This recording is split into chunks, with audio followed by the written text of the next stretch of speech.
Hello everyone, Professor Kurzlook here. So I was driving home tonight and I was listening to the radio, and MSNBC broke the news that they were calling the Michigan Democratic Senate primary race for Abdul al-Sayed defeating Haley Stevens. So this was that if you were watching election coverage tonight, Abdul jumped out the early results, had him really in a big lead, and then as more and more and more results came in, Haley Stevens really was just chipping away at that lead, and it looked like she might actually come back and either tie it or even maybe take the lead.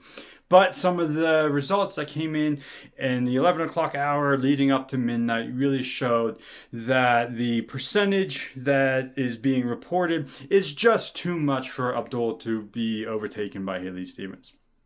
So right now it's about somewhere between 3 and 4% lead for Abdul al-Sayed, which is, as we talked about yesterday, far less than what pollsters thought it would be. Pollsters were looking at, and I made a video yesterday talking about some of the polls that had Abdul up 10, 15, 19% in really nonpartisan polls. So the fact that this race was as close as it was, that it's not being called till midnight, was a bit surprising. As a political scientist, I think it's interesting and surprising. Okay, well, maybe where did the polls go wrong? Why did the polls maybe not play out the way political scientists and pollsters thought they would? Was it turnout? We'll know all of this in the next few days, next few weeks, and the next month. Was it turnout? Who turned out? Did some groups turn out lower or higher than pollsters thought they would?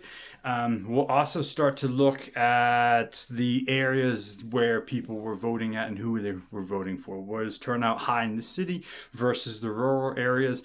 Did Abdul do better in northern Michigan than maybe some pollsters thought? But yet, then how did Abdul not do as well as pollsters thought?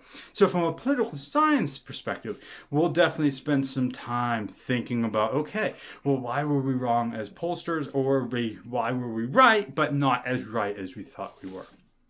So now we know it was Abdul al-Sayed versus the Republican. And so on the Democratic Party side, there's going to be a lot of debate. Okay, is this the most electable candidate? Well, it's the voters have spoken, and now in Michigan, they will move on to the general election. Thank you.